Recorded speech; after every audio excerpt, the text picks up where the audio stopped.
I was able to take an additional pawn, and then once with 2 pawns on the board, as I face this odd d3. Okay, I guess my opponent is doing a little Philidor setup.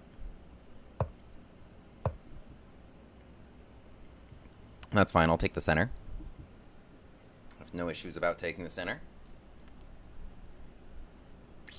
I'll definitely check this out. By the way, Mr. Yang Yang, the Battlefield Gambit. I will definitely check this out. Maybe I'll even have to play it.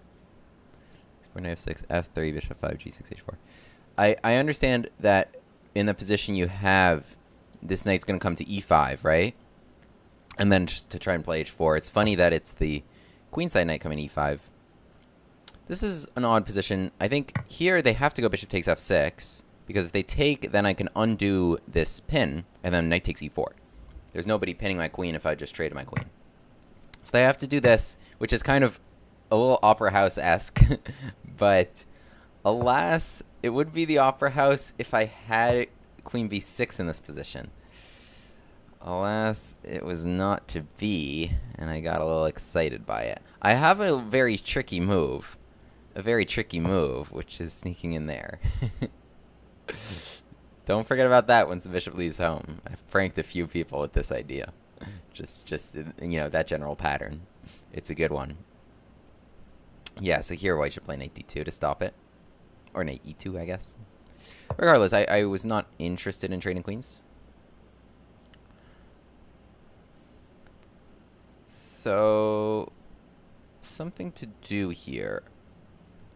Well, okay, why don't we castle short like a normal person? I was going to maybe castle long, but castling short has its advantages in, 1, I can do it now. 2, potentially f5 makes a lot of sense here. Not that I want to give bishop c4 with tempo, but f5 could make a lot of sense because my rook has a couple tasty targets. Imagine, you know, these 2 pawns are off the board. Rook would be attacking the queen, and behind it, this pawn. So it has some tasty targets, not just the d file, because the knight just moves, and then I think I kind of have nothing. But yeah, f5 I think is the strongest idea, and my opponent's far from castling. So potentially they should just run away that way. Here they're stopping me from f5. Do I play king h8? Do I play bishop e6, trying to go f takes e6? But bishop e6 has no threat, right? They can just play knight e2. I'm not attacking bishop. Knight a5 makes some sense, but then I'm putting myself in a situation where I could get forked next turn. So what's the best way to undo myself?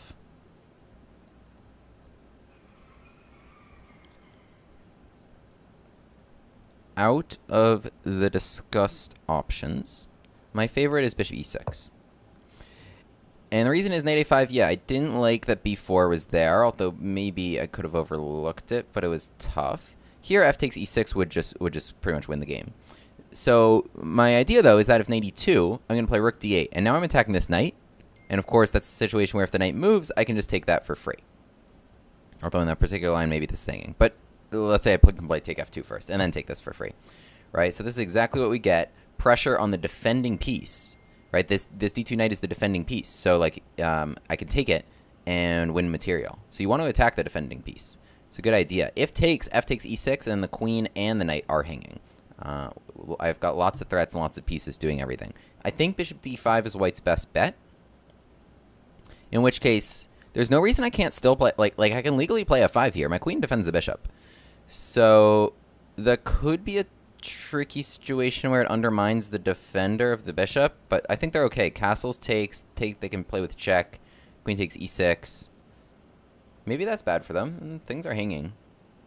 If I can make that bishop move. The other option was knight e7 I was looking at. Knight's not really doing anything. It's really restrained by this pawn. But yeah, with that knight hit, that was not the best choice, because now, well, I can also trade and go rook takes d1, king takes d1. Can I get him? Probably not. Their king's actually decently safe on c2.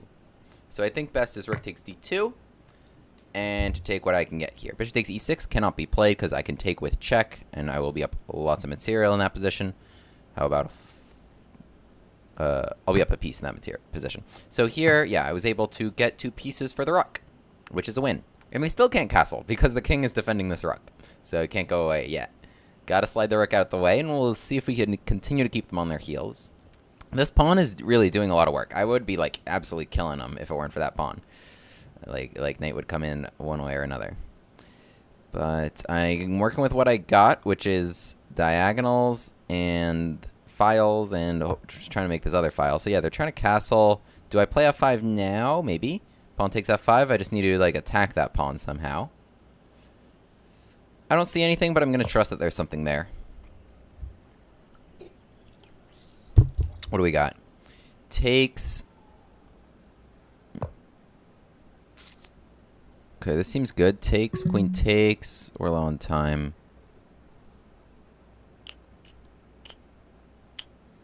Might be nothing there. Let's just play like queen g6, which is a useful move. Rook takes f5, queen e4. Can they hang around? Well, they'll lose after queen e4 to rook takes f2.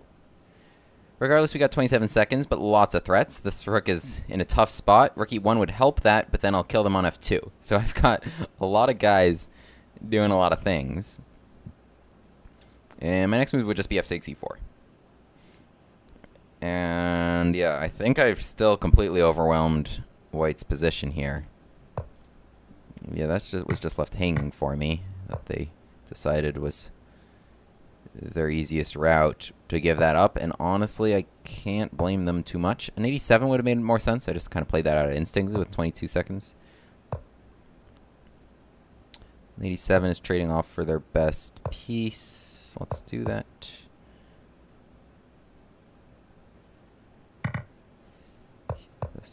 Let's continue to trade as we are a piece ahead. Oh, they don't want to trade. Okay, makes sense. Makes sense.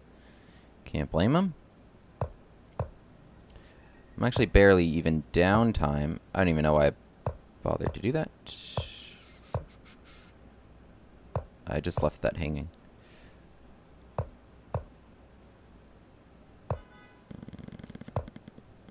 If they want to dodge the trade again, I can take this. Check. Let's guard that diagonal. Queen g6. Seems good. That forces the queen trade. I can come there and checkmate. King came all the way up there. Alright, alright. What would the Gambit man recommend against d4, knight f6, knight f3, avoiding the Budapest? Yeah, the bishops were absolute monsters here. I mean, we can have a look at that one real quick if you guys would like. Oh, the game's already analyzed. So we had...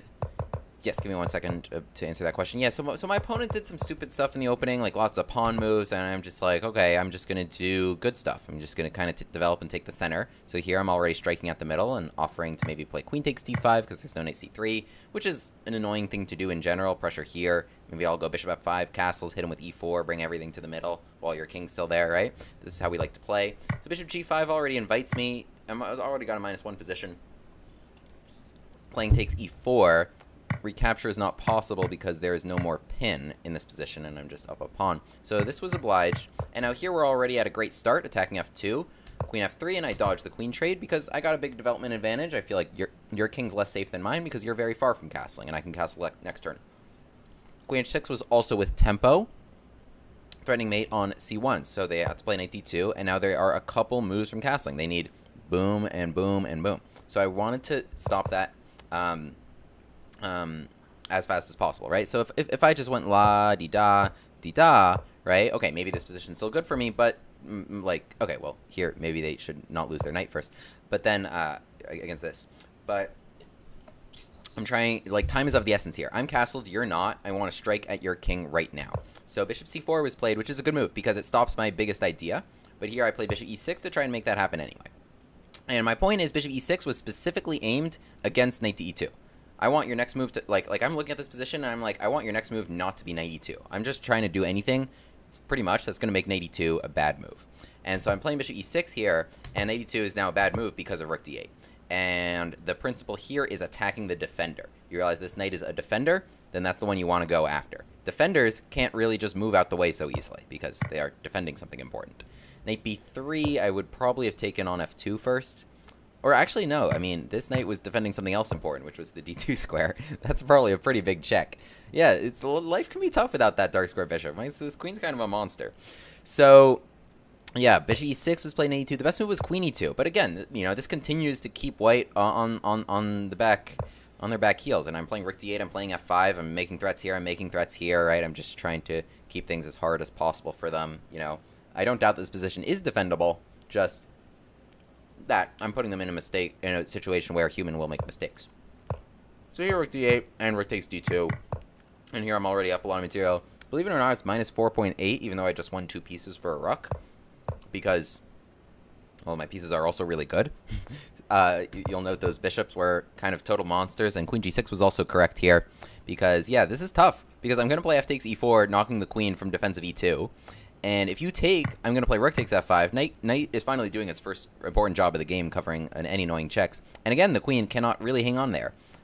Because, yeah, queen e4 is going to hit him with a nasty rook takes f2. Which is just opening. I mean, this is just beautiful cohesion of all my pieces. How this ends up working. Their queen's hanging if they recapture my rook. Here I can make any check first and then recapture their queen because the dark square bishop has check. And they can't take my bishop because I will take their king. So they ended up just playing knight g3, which is probably for the best. But here I'm just a clean piece ahead. And we won the game. Cool. Subscribe. William Grave, the Gambit man, takes his seat at the board.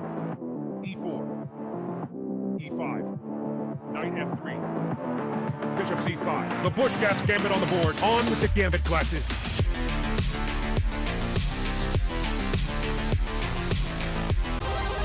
Hero Pod unlocked.